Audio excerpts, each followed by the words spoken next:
মার্কিন যুক্তরাষ্ট্র আজকে সুস্পষ্টভাবে, আবারও বলছি, টেমি ব্রুস সুস্পষ্টভাবে বলে দিয়েছেন। সবাইকে শুভ সময় জানাচ্ছি। আমি দস্তগীর জাহাঙ্গীর, ওয়াশিংটন ডিসি থেকে।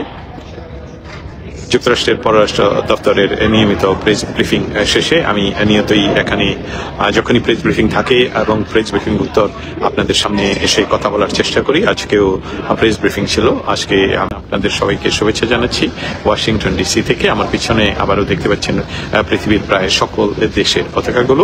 আজকে প্রেস ব্রিফিংয়ে টেমি ব্রুস, যিনি মুখপাত্র, তিনি আমাদের অনেকেরই প্রশ্ন নিয়েছেন এবং আজকে বাংলাদেশ প্রসঙ্গ নিয়েও কথা হয়েছে।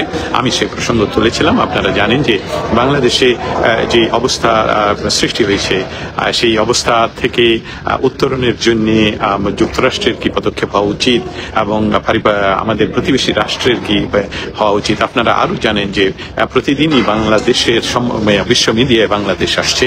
এমনকি আপনারা গত 2 সপ্তাহ আগে জানেন নিউ ইয়র্ক টাইমসে বাংলাদেশের যে ধর্মীয় উগ্রবাদের যে চারণভূমি হিসাবে এখন দেখা যাচ্ছে, যেখানে এমনকি খিলাফত আর মিছিল দেখা যায়, নাৎসি সিম্বলের ছবি প্রদর্শন করা হয়, বিন লাদেনের ছবি প্রদর্শন করা হয় মিছিলে। সেই সকল সমস্ত কিছুই পশ্চিমা গণমাধ্যমের কাছে যেরকম, যেমন মার্চ ফর গাজাতে যেই উদ্দেশ্যটা ছিল, সেই উদ্দেশ্যটা আর সঠিক ব্যবহার না করে আমেরিকার প্রেসিডেন্ট ডোনাল্ড ট্রাম্পের ছবির উপর জুতা প্রদর্শন বা জুতা দিয়ে আঘাত করা বা জুতা দিয়ে পিটানো, এই সকল বিষয়গুলো যুক্তরাষ্ট্রের হোয়াইট হাউস এবং স্টেট ডিপার্টমেন্টের কাছে তাদের ইনফরমেশন রয়েছে। শুধু গণমাধ্যম থেকে নয়, বাংলাদেশের গণমাধ্যমে সেগুলো প্রচারিত করেও না, কিন্তু আমরা সকলেই জানি যে বিষয়টা, সেটা হলো যে এই মুহূর্তে পৃথিবীতে সবচেয়ে শক্তিশালী যে মাধ্যম, সেটা হলো সামাজিক মাধ্যম। এবং সেই সামাজিক মাধ্যমে এই ছবিগুলো, ভিডিওগুলো ছড়িয়ে পড়ে, যার ফলশ্রুতিতে যুক্তরাষ্ট্র সহ পৃথিবীর সকল দেশেই এবং বড় বড় পশ্চিমা গণমাধ্যমগুলো এই ছবিগুলো রিপ্রিন্ট করে এবং তারা এই সংবাদ ছাপায়।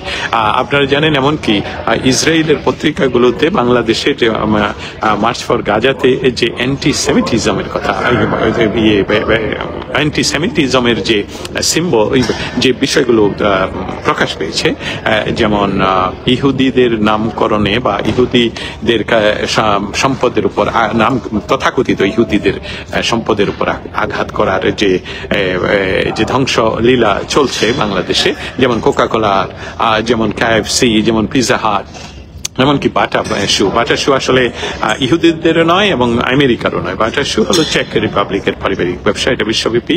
এবং এই সকল বিষয় যুক্তরাষ্ট্রের পররাষ্ট্র দপ্তরের সামনে আজকে আমি তুলে ধরে প্রশ্ন করি। আপনাদের সকলের জন্য আমি জানাচ্ছি যে আজকে এই প্রশ্নটা আমি তুলে ধরি যে বাংলাদেশে এই মুহূর্তে যে ধর্মীয় উগ্রবাদের সৃষ্টি হয়েছে, যেটা এমনকি নিউ ইয়র্ক টাইমও রিপোর্ট করেছে, এবং বাংলাদেশে যে সরকার রয়েছে, ইন্টারিম গভর্নমেন্ট, সেই সরকারের উপদেষ্টাদের উৎসাহতে এইসব বিষয়গুলো ঘটছে এবং তারা এই ধর্মীয় উগ্রবাদের বা আমেরিকান প্রতিষ্ঠান, যেমন আমেরিকান প্রতিষ্ঠান বলতে এই প্রতিষ্ঠানগুলো কিন্তু বাংলাদেশে আমেরিকান প্রতিষ্ঠান নয়। আমি আবারও যারা আমাকে শুনছেন এবং বুঝতে পারছেন তাদেরকে সকলকেই বলছি যে KFC, বাংলাদেশে KFC, কিন্তু KFC সেটা বাংলাদেশের মালিক, সেটা শুধু ফ্র্যাঞ্চাইজ, আমেরিকান ফ্র্যাঞ্চাইজ, আমেরিকার নাম তারা ব্যবহার করতে পারে। এবং ঠিক সেটা হলো ইহুদিদের নাম ধরে কোনো কিছু অন্যায়ভাবে আক্রমণ করা, সেটাকে অ্যান্টিসেমিটিজম হিসেবে তারা ধরে। এই অ্যান্টিসেমিটিজমের বিষয়ে আজকেও টেমি ব্রুস ওনার যখন ব্রিফিং শুরু হয়, ব্রিফিং এর প্রারম্ভে একদম শুরুতেই উনি বলেছেন যে অ্যান্টিসেমিটিজম সম্বন্ধে পৃথিবীর কোথাও যদি অ্যান্টিসেমিটিজম হয়, আমেরিকা সেটা বরদাস্ত করবে না, আমেরিকা এটাতে 0 টলারেন্স। দুঃখজনক হলেও সত্য যে বাংলাদেশে এই মুহূর্তে অনির্বাচিত কোনো রাজনৈতিক সরকার না থাকায় যে সরকার আছে, সেই সরকার আসলে কি করছেন, তারা কোন পথে যাচ্ছেন, সেই বিষয়টা তাদের যেহেতু গন্তব্য নির্ধারিত নয়, তাদের বন্ধুকে, মিত্রকে, শত্রুকে, সেটা তাদের একটা শত্রু তারা ইতিমধ্যে নির্ধারণ করেছেন, সেটা হলো ৭১। 71 বাংলাদেশের স্বাধীনতা সংগ্রাম এবং বাংলাদেশের স্বাধীনতা সংগ্রামের নেতৃবৃন্দ, বাংলাদেশের স্বাধীনতা সংগ্রামের ঐতিহ্য, স্পেশালি বঙ্গবন্ধু শেখ মুজিবুর রহমান, যা না হলে তারা 32 নম্বর ভেঙে দিবে কেন?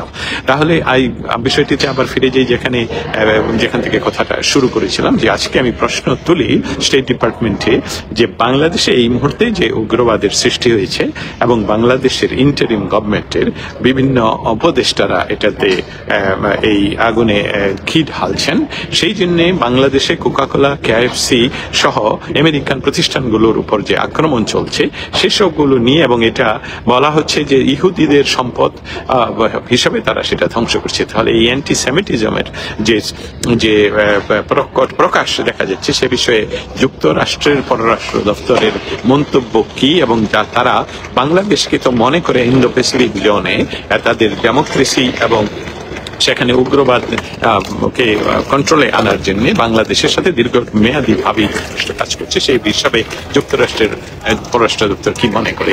উনি আমার বক্তব্যটার এক পর্যায়ে নিয়ে বলেন যে বাংলাদেশ সম্বন্ধে আমরা জানি যে এই মুহূর্তে বাংলাদেশ সম্বন্ধে অনেক কথা হচ্ছে, অনেক জায়গায় কথা হচ্ছে, আন্তর্জাতিকভাবে কথা হচ্ছে।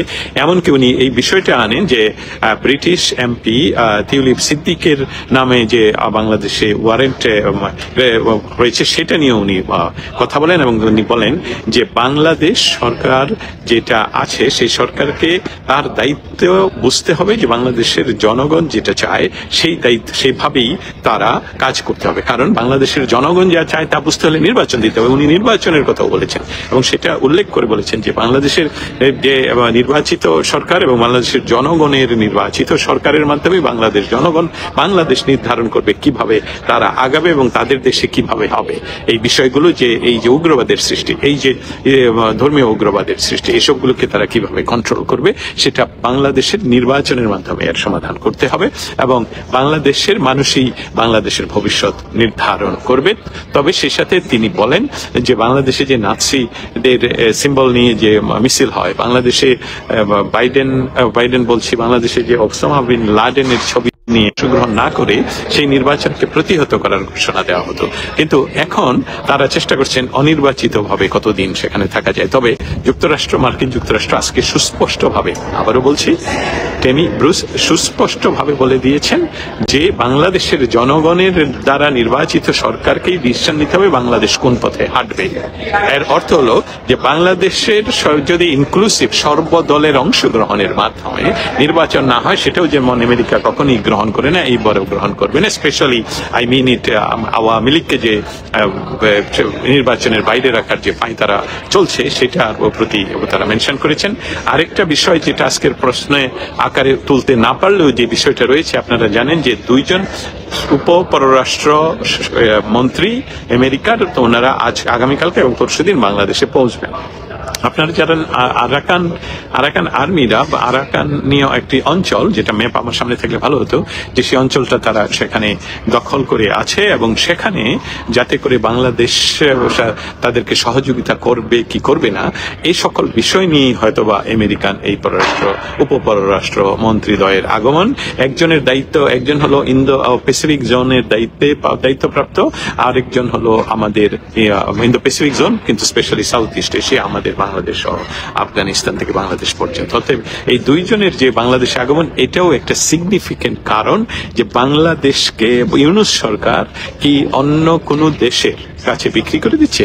আপনারা ইতিমধ্যে জানেন যে ভারতকে খেপানোর জন্য চায়নাকে আমন্ত্রণ জানানো হয়েছে, 7 সিস্টারের কথা বলা হয়েছে। নির্বাচনের কথা বললেই উনারা আমতা করেন, মানে এই হচ্ছে অমুক হচ্ছে, অল্প সংস্কার বেশি সংস্কার। এটা তো লজেন্স নয়, তাই না? যে আমি তোমাকে ছোট লজেন্স দিলে তুমি এই কাজটা করলে বড় লজেন্স দেবো, এটা আপনার দায়িত্ব নয়। এবং এই বিষয়গুলো মার্কিন পররাষ্ট্র দপ্তর এবং white house, specially white house এবং মার্কিন যুক্তরাষ্ট্রের প্রেসিডেন্ট সকলেই অবগত আছেন কি ঘটছে বাংলাদেশে। কিন্তু দুর্ভাগ্য বাংলাদেশের মানুষের যে এটা আসলে একটু লম্বা প্রসেসে যাচ্ছে, অনেক সময় লাগছে, যেখানে বিকারহীন একজন সরকারের যিনি সরকার দখল করে সরকারে বসে আছেন, তিনি বিকারহীন ভাবে মানুষকে জেলে পুরে রাখছেন। 100 জনের মতন অ্যাডভোকেটকে একসাথে জেলে পুরে দেন। হিন্দুদের যিনি লিডার তাকে বিনা বিচারে আটক করে রাখেন। বিচার ব্যবস্থার যে এরকম চরম অবনতি, সেই বিষয়টাও কিন্তু মার্কিন পররাষ্ট্র দপ্তর জানে। অতএব আমাদের আজকের প্রশ্নের যে উত্তর, সে উত্তরে মার্কিন পররাষ্ট্র দপ্তর সুস্পষ্টভাবে বলেছে, আমি রিপিট করি, যে বাংলাদেশে ইনক্লুসিভ নির্বাচন দিয়ে বাংলাদেশের জনগণের মাধ্যমেই এই ব্যবস্থাটা নিতে হবে, যে বাংলাদেশে আসলে তারা কোন পথে হাঁটবে।